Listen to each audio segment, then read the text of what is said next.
육지 위로만 다니는 시대는 굿바이. 훨훨 누벼라. 지구상 어디에서도 경험하지 못할 짜릿한 체험. 물살 가르는 이 신기한 물체의 정체는 이보다 더 자유로울 수 없다. 세상에서 가장 특별하고 아찔한 나들이. 라이프 앤 조이. 기상천외 하늘과 강을 가르다. 이곳은 전라남도 고흥군. 저 멀리 비행기도 보이는데 핫들 사람들은 준비 운동에 정신없고 어딘지 모르게 범상치 않아 보이는 물품까지. 오늘 한번 인간 날다람쥐 한번 들어왔습니다. 스카이다이빙 하러 왔습니다. 낙하산 보장하고 이제 수트 입고 올라가서 뛰어내립니다. 원숭이도 나무에서 떨어질 수 있다고 만반의 준비를 다하는 그들. 어떤 자세를 이리 꼼꼼히 체크하는 중일까? 위쪽에 올라가면은 몸이 굳어가지고 이게 약간 이렇게 균형을 중심을 못 잡을 수가 있어요. 이게 돌 수가 있습니다. 그걸 스핀이라고 그러는데 그 스핀 될 때 스핀 잡는 방법을 지금 가르치고 있습니다. 마치 전쟁터에 나가는 특공단처럼 완벽 무장 완료하고 나니 저 멀리 비행기가 그들을 향해 손짓하는데 제 아무리 인간 날다람쥐라 해도 긴장되지 않을까? 할 때마다 그냥 긴장돼요. 아직 뭐 처음이라서. 날아가는 기분입니다. 날아가는 기분. 잘 다녀올게요.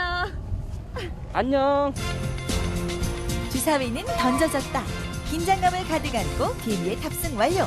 도대체 어떤 매력이기에 위험을 무릅쓰고 도전할까? 스카이다이빙은 스포츠의 마지막 꽃이라 합니다. 네, 그만큼 스릴 있고 속도감 있죠. 반면에 위험성도 많이 내포 있습니다. 그래서 상공에서는 1초 생각, 1초 판단, 1초 행동, 3초 안에 행동하고 생각하고 판단하고 생각하고 행동으로 옮겨야 할 만큼 짧은 시간에 모든 것이 이루어집니다. 드디어 인간 날다람쥐들을 태운 비행기가 뜨기 시작하는데 상공 몇 미터까지 올라가는 것일까? 현재 12,000피트니까 4km.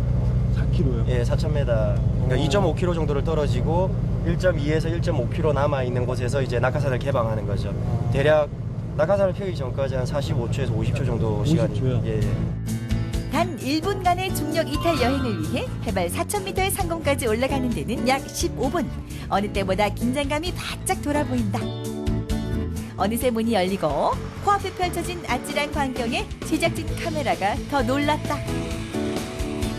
하늘에 몸을 맡겨라. 아무렇지 않게 시속 200km로 성큼 뛰어내리며 오롯이 온몸으로만 느끼는 원초적 비행이 시작됐다. 이 순간을 얼마나 기다려왔는가. 주어진 시간은 약 1분이지만 하늘에선 그 누구보다 자유롭게 묘기도 부려보고 그야말로 인간 날다람쥐가 따로 없다. 이토록 높은 하늘을 훨훨 누비며 자유를 만끽할 수 있다니 이것이야말로 신세계. 이 매력에 푹 안 빠질 수가 없는데 반면 육지 쪽은 안전 낙하를 기다리며 점검에 또 점검 중. 그 상태에서 지금 고도가 높으니까 360도 한번 턴한다. 360도. 바람이 셀수록 거의 다 내려와서 랜딩한다는 거. 거의 다 내려와서. 스카이다이빙에서 가장 중요한 순간은 바로 안전 낙하. 땅에 발을 디딜 때 가장 긴장이 풀리기 쉽기에 그 어느 때보다 안전에 또 안전을 명심해야 한다. 때때로 주위에선 위험하다고 만류하기도 했지만 누구보다 더 용기 있고 도전적으로 삶을 열어가려 하는 그들. 오늘도 그들은 세상에서 가장 자유로운 삶을 살아가고 있다. 안 하면 죽을 것 같은 거? 정말로 죽을 것 같아. 다른 운동이나 뭔가 할 때는 어떤 뭐 살을 빼거나 여러 가지 목적이 있어서 하는데 이거는 이 자체가 목적으로 하는 것 같아요. 이 자체로. 진짜 그 기분은 물론 말을 못합니다. 한번 직접 해보시죠. 다음으로 찾아간 곳은 청평의 한 호숫가. 유유자적해 보이는 이곳에 시선을 집중시키는 물체가 나타났다. 마을 한복판을 압도시켜버릴 듯한 이 거친 오토바이의 정체는 무엇일까? 이거는 지금 그냥 일반 ATV 오토바이 아닌가요? 네, 지금은 일반 오토바이 같은데 제가 신기한 거 하나 보여드릴게요. 물속으로 가는 거 보여드릴까요? 저기 잠시만요. 아니 진짜 물에 들어가시게요? 네, 걱정되세요? 괜찮아요? 네, 걱정하지 마세요. 그런데 정말로 말 끝나기가 무섭게 빛의 속도로 물속으로 돌진하는 오토바이. 아니, 이렇게 막 물속으로 겁없이 뛰어들어도 괜찮은 건지 제작진은 걱정스럽기만 하고 시원하게 물 위를 가르는 모습이 요리 보고 저리 봐도 멀쩡히 바퀴 달린 오토바이인데 도대체 그 정체가 무엇인지 물어봤다. 국내 최초로 도입된 물과 육상을 마음대로 왔다 갔다 할 수 있는 수륙 양용 오토바이예요. 그럼 물 위에선 어떻게 변신하는지 잠시 감상해볼까? 물속에 들어서자 단 4초 만에 바퀴가 접혀지는 모습이 마치 트랜스포머 같은 게 영화의 한 장면을 연출. 버튼 하나로 육지와 수면 전환이 자유롭게 변신 가능한 이 기막힌 오토바이는 약 80km까지 시속을 낼 수 있어 최고의 스릴감을 자랑한다. 수영차 못지않은 출력이 있어가지고 진짜 물에서는 진짜 시원한 그런 질주도 하실 수 있고요. 타는 순간 007 영화 속의 제임스 본드로 변신시켜주는 전천후 자유자재 수륙 양용 오토바이. 육지 위뿐만 아니라 물 위를 달릴 수도 있는 오토바이기에 오랜 연습과 감각은 필수라고. 근데 자격증 또한 필요하지 않을까? 후상 조정 면허요. 예, 꼭 취득하시고 운전하셔야 돼요. 사용자 매뉴얼이 있거든요. 그런 거 다 확인을 하시고 안전운전 하시는 게 제일 좋은 레저 활동이에요. 달려! 달려! 꽉 숨통이 막힐 듯한 출퇴근 도로를 피해 멋지게 한강으로 질주하는 상상을 해본 적 있나요? 수륙 양용 오토바이는 현대인의 스트레스를 한 방에 날려주고 레저 스포츠계의 혁신을 열어줄 신개념 교통수단이 틀림없다. 육지와 강까지 관통할 수 있는 교통의 신세계를 열어줄 것 같고요. 그리고 속도감이 있고 특별함도 있어 아주 짜릿함을 만끽할 수 있는 매력이 있습니다. 마지막으로 찾아간 곳은 바로 서울 송파구 잠실 한강. 굉음과 함께 등장한 이 무시무시한 소리의 정체는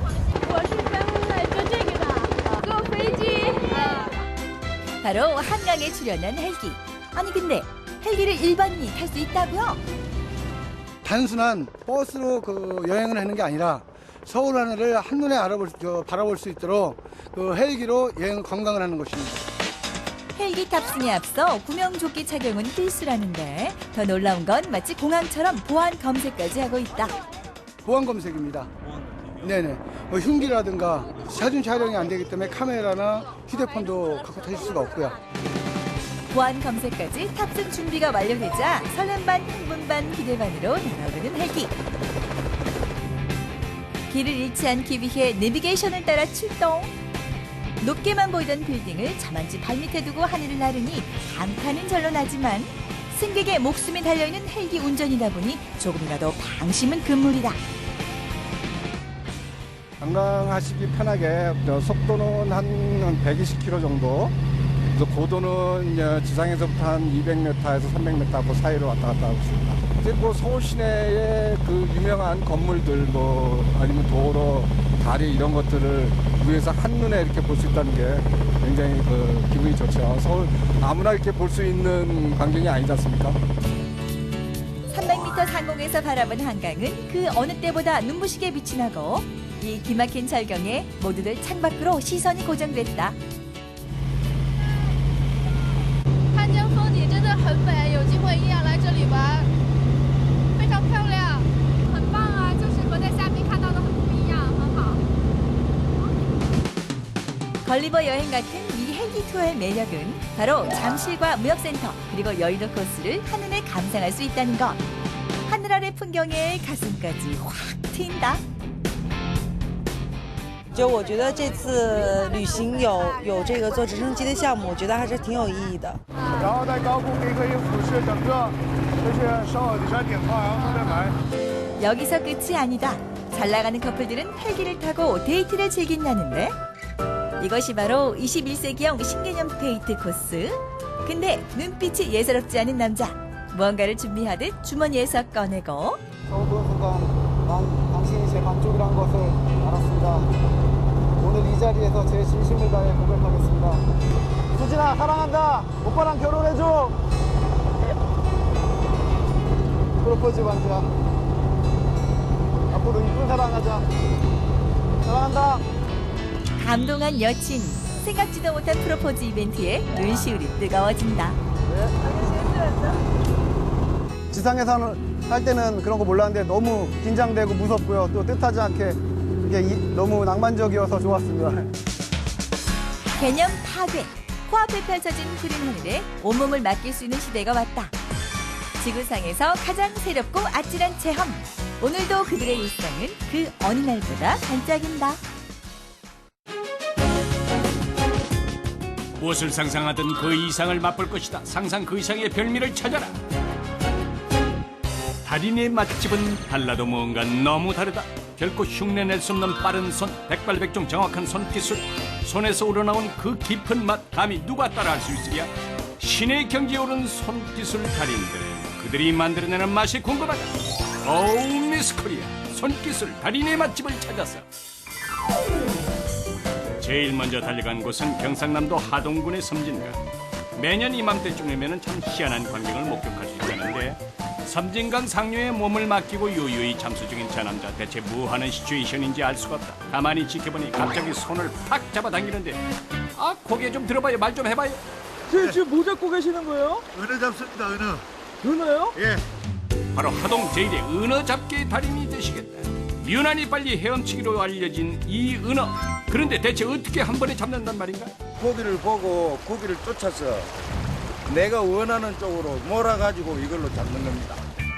기다란 막대기처럼 생긴 이 도구, 하동에서 전통적으로 내려오는 걸갱이라는 낚시 도구인데, 손기술 달인만이 할 수 있다는 백발백중 은어 낚시, 과연 어떻게 잡고 있는지 자세히 한번 살펴보자.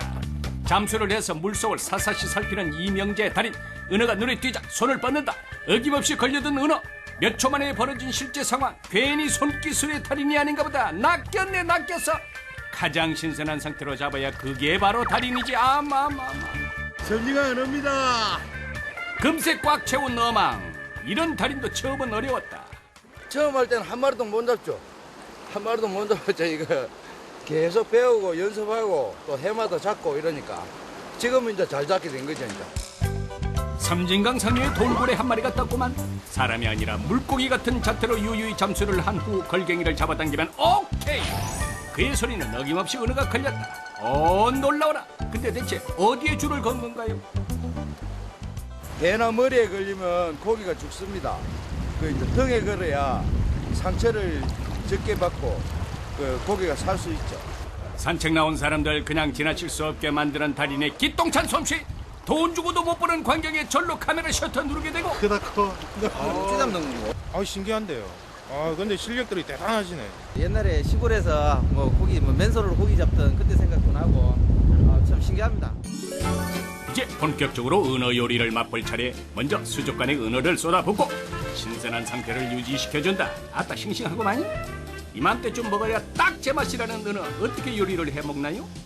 은어 조림도 해먹고 이제 튀김도 해먹고 은어 회도 해먹고 그렇습니다. 몸에 비늘이 없는 생선 은어 때문에 손질도 무척 간단하다. 먹기 좋게 뚝딱 잘라서 담아내면 이게 바로 은어회. 은어가 이제 원래 수박 향이 나는데 지금은 이제 막 올라오는 거라 오이 정도 향 정도 나고, 노지에 수박이 익으면 그때 딱 은어도 이제 수박 냄새가 이제 굉장히 진하게 나. 튀김옷 입혀서 바삭바삭 튀기면 이게 또 별미란다. 씹으면 씹을수록 입안에 감도는 수박향이 그 맛을 더욱 특별하게 한다는데, 뜨끈한 요리가 빠질 수 없지. 각종 채소와 고추장을 얹어 만든 은어 조림. 칼칼한 맛이 일품이란다. 아이고 밥 땡긴다.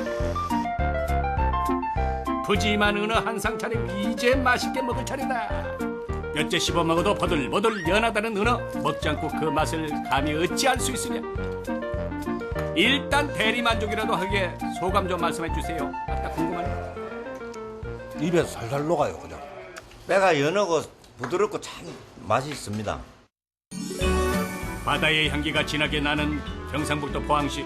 이곳 사람들이 유독 즐겨 먹는 한 그릇이 있다는데, 나왔습니다. 네, 감사합니다. 바로 온 국민이 사랑하는 면 요리 잔치국수 되시겠다. 호로록 짭짭 정신없이 면발을 흡입하고 있는 사람들. 그 맛이 어떻게 먹기만 열중하고 있는 걸까? 더 좋다. 국수 맛이 좋네요. 소문 듣고 하는데 소문대로 좀 맛있어요. 맛있고 부드럽고 그래요. 요거 해풍에 말린 이 국수니까. 옆에 할매. 할머니 구식방에서 할머니가 구시 뽑아갖고 일로 배달해가서 합는다 카대. 할머니가요? 네, 할머니가 하던데. 그렇다면 그 할머니가 바로 또 다른 손기술의 달인? 당장 만나러 달려가란다. 제일 먼저 반기 준 것은 끝이 안 보이게 걸려있는 국수 면발들. 할머니 대체 어디 계시는 거예요? 선생님 지금 뭐하고 계신 거예요? 국수 뽑는데 국수. 45년 손국수의 달인 그녀의 손엔 특별한 것이 있다. 올해 연세는 75세. 이제는 눈 감고도 국수 면발 만든다는 할머니. 소금물, 밀가루 3가지만 가지고 반죽을 한다는데 계량기 필요 없죠? 반죽이 다 됐나 덜 됐나 그거 안 보는 거야 반죽이. 반죽이 요렇게 돼야 되거든. 날씨가 강하면 반죽을 질게 하고 오늘 같이 바람이 없고 하면 반죽을 조금 비게 한다고. 바닷바람에 담긴 염분의 양을 예상해서 조절하는 손기술의 달인. 달인이 아니면 할 수 없는 특급 기술. 오직 감으로만 만들기 때문에 전수할 수도 없단다. 아드님이 하시면 안 돼요? 안 되지 안 되고 안 되지. 나는 45년 경험자고 여기는 초보자니까 앉아. 내가 했을 때하고 엄마가 했을 때 이래 만져보면 제가 이래 느껴봐고 만져보면 조금은 달라요. 이게 엄마 45년 이 손끝 감각 이거를 무시를 못 하겠더라고요. 모두 다 할머니 손끝 감각으로 만든다고. 손을 보니 그 45년의 세월이 고스란히 느껴진다. 손이 이게 철근보다 여무다. 철근보다. 철근보다도 여물다고요? 할머니의 꼼꼼한 검열 끝에 드디어 뽑아져 나오는 국수가락. 이제 햇볕에 잘 널어주면 되는데 바람을 타고 날아온 염분이 이제 적당히 국수의 맛을 조절한다고 한다. 국수를 넣을 때도 할머니의 손 감각이 엄청나게 중요하다고 하는데 간격이 일정하지 않으면 바람이 세게 불 때 국수가락이 망가지기 쉽다고. 마치 자로 정확하게 간격을 잰 듯 가지런히 널린 국수. 장관이다 장관이야. 햇빛에 태양을 얻고 말르면 바다 염분 바람카 이래 국수가 좋으니. 그렇게 완성된 달인의 국수. 그 국수를 구입하기 위해서 전국에서 몰려든 사람들. 아, 맛이 좋아가지고 오늘 왔는데 인당 2개밖에 안 파네요. 예, 국수는 맛있고 쫄깃쫄깃하고 다른 데보다 맛이 좋아가지고. 할머니표 국수는 국물을 담아도 깨끗함을 유지하는 게 특징. 맑은 국물과 쫄깃한 면발이 만나서 최고의 맛을 만든다. 한번 먹으면 멈출 수 없게 만드는 면발의 유혹. 매콤한 회국수로 즐겨도 그 맛이 그만이라는데 시원한 국물과 고명이 만나서 색다른 맛을 느낄 수 있다. 아, 시원하겠다. 전국 유일한 손기술 달인의 해풍국수. 그 맛은 과연 어떨까? 아이고 나도 먹고 싶다. 아, 대박입니다, 대박. 쫄깃쫄깃하면서 식감이 착착 입에 감깁니다. 이번에 또 어떤 손기술 달인이 우리를 기다리고 있을까? 손님들이 길게 줄져 있는 걸 보니 기대 만발. 기다려도 먹을 만큼 맛이 있어요. 하하, 이곳은 뷔페? 모든 음식을 매장에서 직접 조리해 신선하게 즐길 수 있다는데 그런데 손기술의 달인은 어디 있나요? 아하, 여기 있나 보다. 뭐 보고 계신 거예요? 참치 보잖아요, 참치. 어이? 참치? 손님들 시선이 몰린 곳을 보니 왕참치가 먼저 눈에 띈다. 참치를 해체하기 시작하는데 통참치인데요. 오늘 자주 오시는 손님분들한테 통으로 썰어 드리려고 오늘 준비했습니다. 이분이 바로 참치 해체의 달인 되시겠다. 네, 이제 참치 해체하겠습니다. 예. 통참치의 횟감 부위를 구별하는 것은 고도로 훈련된 전문가가 아니면 힘든 일이라는데 칼을 들어서 망설임 없이 참치 해체를 시작하는 달인. 큰 참치는 유독 팔 힘이 많이 들어간다고 한다. 지금 자르고 있는 건 어떤 부위인가요? 뱃살 부위고 이쪽이 등살이고 이제 꼬리살 부위. 맛있겠다. 받으세요. 너무 커가지고 깜짝 놀랐어요. 이렇게 큰지 몰랐어요, 참치가. 참치 해체하는 거는 처음 봤거든요. 참 신기하고 좋네요. 보다시피 참치는 좀 크잖아요. 그래서 일반 화로보다는 그래도 힘이 많이 들어갔죠. 달인에게 굳은 살은 표창처럼 항상 따라다닌다. 수십 년 연습을 하며 손바닥 곳곳에 상할 날이 없었다는데 아무래도 큰 생선이기 때문에 힘을 이제 무리하게 줬을 경우 이게 엇나가서 다칠 경우도 있습니다. 집에 가자가. 아이고 농담도 잘하시오. 입으로 뜯어먹는 참치야말로 통참치 해체할 때만 누릴 수 있는 특권. 그런데 이 통참치를 잘라주는 이유가 있나요? 음식이란 거는 물론 혀로 입으로 드시는 거지만은 또 눈으로 이제 보여주는 것도 중요하잖아요. 신선한 걸 보여드리면서 어떤 또 오감을 이렇게 더 이제 자극할 수 있어서 그런 부분 때문에 이거 하는 거죠. 참치 부위 중에는 가장 이제 맛있다는 이제 뱃살, 배꼽살이라고 합니다. 이거 배꼽. 25% 전후의 지방질을 함유하고 있어서 유독 부드러운 뱃살. 갓 해체해서 더욱 신선한 참치 뱃살의 맛은 과연 어떨까? 즉석에서 바로 먹어서 더 맛있겠구만. 누가 맛 좀 얘기해봐요. 되게 구수하고 맛있는데 직접 이렇게 카빙해서 주시니까 훨씬 더 맛이 사는 것 같아요. 이제 어들미 머리 손질해 드리겠습니다. 통참치를 해체할 때만 볼 수 있다는 머리 손질. 참치의 특수 부위는 이 머리에 몰려 있다고 해도 과언이 아닌데 통참치를 잡은 날에만 먹을 수 있는 참치 특수 부위 회. 거기에 참치 뱃살로 초밥까지 만들어 즐기니 오늘 입이 진짜 호강한다. 방금 해체한 참치 맛이야 안 들어도 최고겠지만 아 그래도 궁금하다. 부럽다 부러워. 진짜 참치가 그렇게 큰 것도 처음 봤는데 그걸 정말 회를 떠갖고 이렇게 손님들한테 나간다는 게 정말 대단한 것 같아요. 오랜 세월 갈고 닦은 화려한 손기술. 손기술의 달인이 만들어서 더욱 특별한 맛. 아무나 흉내낼 수 없다. 그 누구도 범접할 수 없다. 세상에 둘도 없는 그 맛을 여러분도 마음껏 즐겨보세요.